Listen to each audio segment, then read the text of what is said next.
ዲደብሊው ነው። ዲደብሊው ከመሃል አውሮፓ በየዕለቱ የሚያሰራጨውን ዝግጅት ማሰማት ይጀምራል። ሐምሌ 16 ቀን 2011 ዓ.ም ማክሰኞ። ጤና ይስጥልኝ፣ እንደምናመሻችሁ የተወደዳችሁ አድማጮቻችን። የዓለም ዋና ዋና ዜናዎች፣ ዜና መጽሔት እንዲሁም ሳምንታዊው አውሮፓና ጀርመን መሰናዶዎች በምሽቱ ስርጭታችን ይቀርባሉ። ሰፋ ያለውን ጊዜ የሚሸፍነው የምሽቱ የዜና መጽሔት በጊዜያዊ ወታደራዊ እዝ ስር የሆነው የደቡብ ክልል የብሔራዊ ምርጫ ቦርድና የፖለቲካ ፓርቲዎች ውይይት፣ የሲዳማ ክስተትን ተከትሎ የኢዜማ መግለጫ፣ ኢትዮ ቴሌኮም የ2011 ዓመት በጀት የሥራ አፈጻጸም መግለጫ፣ የሰላም ጉባኤ በኢትዮጵያ ኦርቶዶክስ ቤተክርስቲያን በጠቅላይ ሚኒስትር ጽሕፈት ቤት የሚዘጋጀው የአዲስ ወግ የውይይት በድሬዳዋ እንዲሁም የብሪታንያው አዲስ እጩ ጠቅላይ ሚኒስትር የተሰኙ ርዕሶችን በስፋት ያስተነትናል። ሳምንታዊው አውሮፓና ጀርመን ነገ ይመረጣሉ ስለተባለው አዲሱ የብሪታንያ ጠቅላይ ሚኒስትር ማንነት ዝርዝር አድርጎ ያቀርብልናል። በመስተንግዶው ያዜብ ታደሰ አብሬያችሁ አመሻለሁ። ነጋሽ መሐመድ ደግሞ የዓለም ዜና ሊያሰማን ዝግጅቱን አጠናቆ ቀርቧል። ለሁሉም ዝግጅቶቻችንን በሬዲዮ በ13780 ኪሎ ሄርዝ 22 ሜትር ባንድ እና በ11995 ኪሎ ሄርዝ 25 ሜትር ባንድ ላይ ይደመጣል።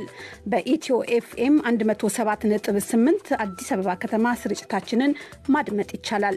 በሳተላይት በድር 4 በ11996 ሜጋ ሄርዝ DWA 226 ዲግሪ ኢስት ሆሪዞንታል እንዲሁም በናይል ሳት 201.7 ዲግሪ ዌስት ቨርቲካል በ11976 ሜጋ ሄርዝ DWA2 ላይ እንገኛለን። ከድረገጻችን ወይም DW አምሃሪክ በተባለው አፕሊኬሽን በተንቀሳቃሽ ስልክና ታብሌት ስርጭታችንን መከታተል ትችላላችሁ። በፌስቡክም ስርጭታችንን በቀጥታ ሲተላለፍ ለማድመጥ DW አምሃሪክ ብላችሁ ፈልጉን። አሁን መስመሩን ለዓለም ዋና ዋና ዜናዎች ልልቀቅ። ነጋሽ መሐመድ። የዲደብሊው ዜና በቅድሚያም ርዕሶቹን እንሆ። የድሬዳዋ አስተዳደር ምክር ቤት በ3 ወራት ለሁለተኛ ጊዜ የመስተዳድሩን መሪዎች ሽሮ አዳዲስ ሾመ። ምክር ቤቱ ዛሬ ባደረገው አስቸኳይ ጉባኤ ምክትል ከንቲባ መህዲ ጊሬን ከ3 ወር ስልጣናቸው አንስቶ ሌላ ሾሟል። አፈ ጉባኤም ቀይሯል። በሙስና ተጠርጥረው የታሰሩት የኬንያ የገንዘብ ሚኒስትርና ምክትላቸው ዛሬ በገንዘብ ዋስትና ተለቀቁ። ይሁንና የኬንያ ፍርድ ቤት ባሳለፈው ውሳኔ መሰረት ባለስልጣናቱ በተጠረጠሩበት ወንጀል ብይን እስኪያገኙ ድረስ ወደ የስልጣንና መስሪያ ቤታቸው አይመለሱም። የብሪታንያው አክራሪ ወግ አጥባቂ ፖለቲከኛ ቦሪስ ጆንሰን ብዙ እንደተጠበቀው የሀገሪቱ ገዢ ፓርቲ መሪ ሆኑ። የጆንሰን መመረጥ እንደተሰማ የዋሽንግተንም የቴህራንም የብራስልስ መሪና ፖለቲከኞች ከጆንሰን ጋር አብሮ ለመስራት ፍቃደኞች ነን እያሉ ነው። ጆንሰን ነገ የጠቅላይ ሚኒስትርነቱን ስልጣን ይረከባሉ ተብሏል። ዜናው በዝርዝር። የድሬዳዋ አስተዳደር ምክር ቤት በ3 ወር ውስጥ ለሁለተኛ ጊዜ የከተማይቱን መሪዎች ሽሮ ሌሎች ሾመ። ምክር ቤቱ ዛሬ ባደረገው አስቸኳይ ጉባኤ የዛሬ 3 ወር በምክትል ከንቲባነት ሾሟቸው የነበሩትን አቶ መህዲ ጊሬን ሽሮ ከዚህ ቀደም በምክትል ከንቲባነት ያገለገሉትን አቶ አህመድ ቡህን በምክትል ከንቲባነት ሾሟል። ከምክትል ከንቲባነት በተጨማሪ በሌሎች ኃላፊነቶች የሰሩት አቶ አህመድ ቡህ የምክር ቤቱ አባል ባለመሆናቸው በከንቲባነት ለመሾም ሕጉ አልፈቀደላቸውም። አቶ አህመድ ዛሬውኑ ቃለ መሐላ ከፈጸሙ በኋላ ባሰሙት ንግግር መስተዳድራቸው የከተማይቱን ሕዝብ በርካታ ችግር ለማቃለል እንደሚጥር ቃል ገብተዋል። ከአስተዳደሩና ከሕዝቡ የተጣለብኝን ኃላፊነት ትክክለኛነት፣ በታታሪነት እንዲሁም ሕግና ስርዓትን መሰረት በማድረግ ስራዬን ለመፈጸም ቃል እገባለሁ።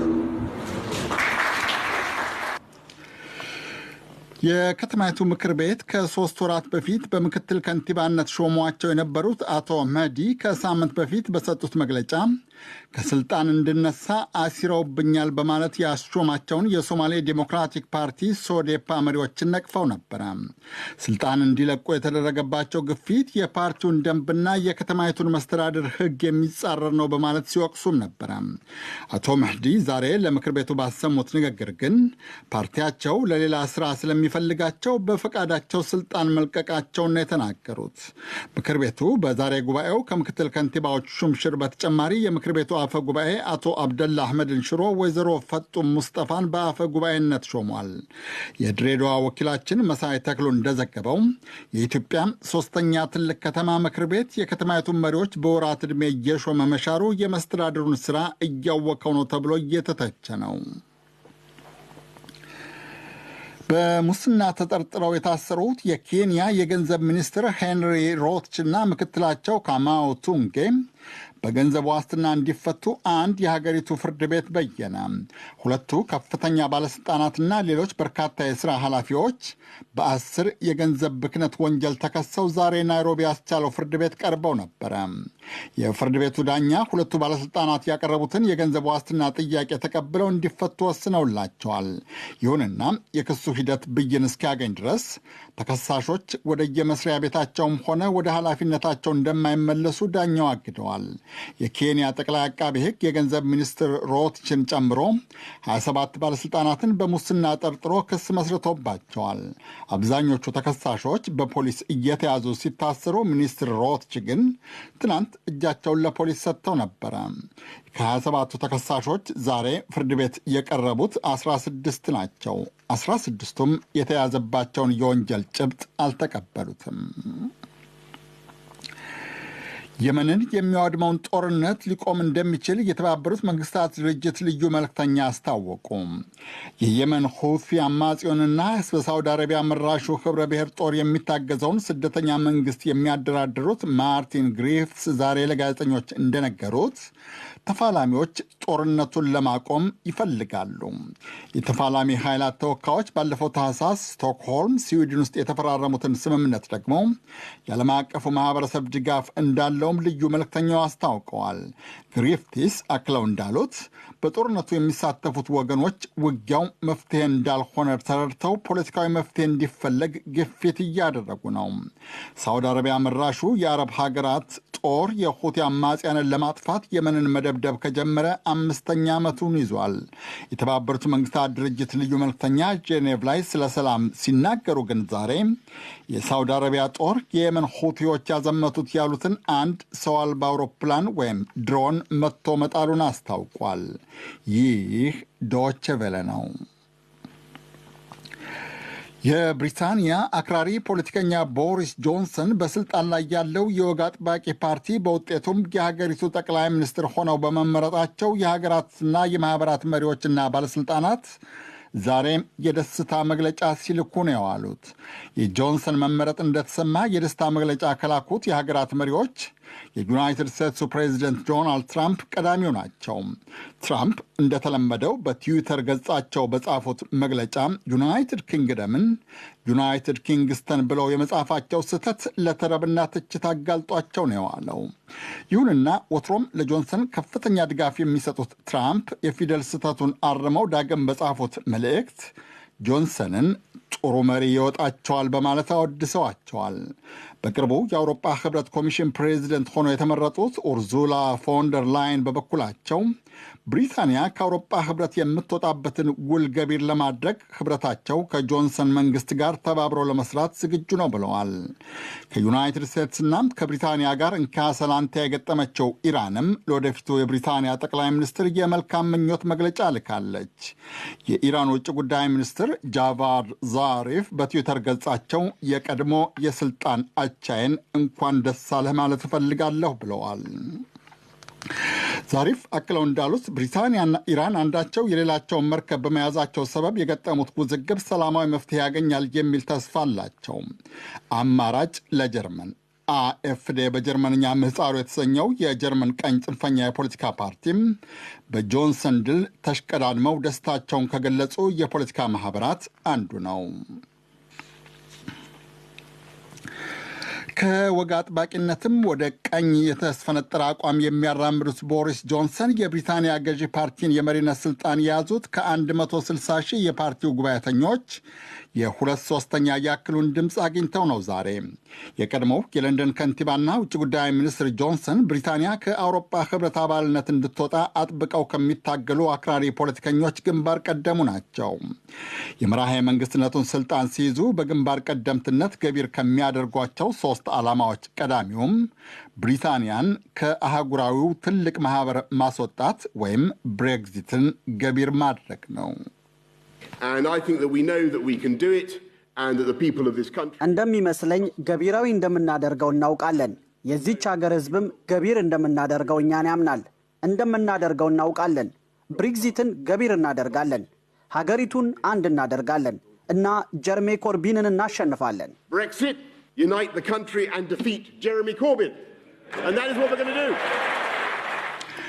ኮርቢን የተቃዋሚው የሰራተኛ ወይም የሌበር ፓርቲ ሊቀመንበር ናቸው። ዛሬ የገዢውን ፓርቲ የመሪነት ስልጣን የያዙት የ55 ዓመቱ አክራሪ ፖለቲከኛ ቦሪስ ጆንሰን የጠቅላይ ሚኒስትርነቱን ስልጣን ከእስካሁኗ ጠቅላይ ሚኒስትር ከወይዘሮ ቴሬሳ ሜይ ነገ ይረከባሉ ተብሎ ይጠበቃል። የሩሲያ የጦር ጀቶች የደቡብ ኮሪያን የአየር ክልል ጥሰዋል የሚለውን የሶል ወቀሳ ሞስኮ አስተባበለች። የሶል ባለሥልጣናት ዛሬ ጠዋት እንዳስታወቁት TU-95 MS የተባሉ 2 የሩሲያ ቦምብ ጣይ ጀቶች እና A-50 የአየር ወለድ ጀት የደቡብ ኮሪያን ምስራቃዊ የአየር ክልል 2 ጥሰዋል። ጀቶቹ ከደቡብ ኮሪያ የአየር ክልል የሸሹት የኮሪያ የጦር ጀቶች 360 ጊዜ የማስጠንቀቂያ ተኩስ ከከፈቱባቸው በኋላ ነው። የሩሲያ መከላከያ ሚኒስቴር የደቡብ ኮሪያን ወቀሳ አጣጥሎ ነቅፎታል።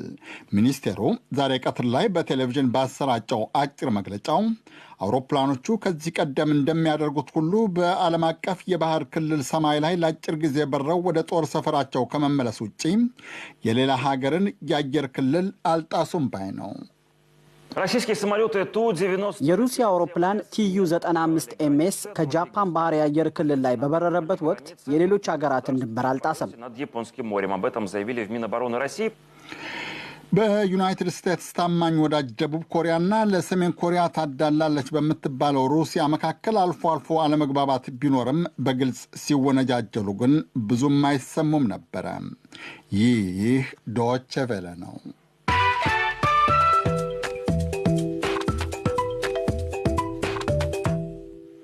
ዜናውን ለማብቃት ርዕሶቹን በድጋሚ ላስታውሳችሁ።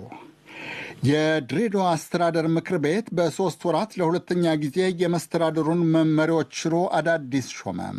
ምክር ቤቱ ዛሬ ባደረገው አስቸኳይ ጉባኤ ምክትል ከንቲባ መህዲ ጊሬን ከ3 ወር ስልጣናቸው አሰናብቶ ሌላ ሾሟል። አፈ ጉባኤም ቀይሯል። የብሪታንያው አክራሪ ወግ አጥባቂ ፖለቲከኛ ቦሪስ ጆንሰን ብዙ እንደተጠበቀው የሀገሪቱ ገዢ ፓርቲ መሪ ሆኑ። የጆንሰን መመረጥ እንደተሰማ የዋሽንግተንም የኢራንም የብራስልስም መሪና ፖለቲከኞች አብሮ ለመስራት ፍቃደኞች ነን እያሉ ነው። ጆንሰን ነገ የጠቅላይ ሚኒስትርነቱን ስልጣን ይረከባሉ ተብሎ ይጠበቃል። የዜናው መልእክት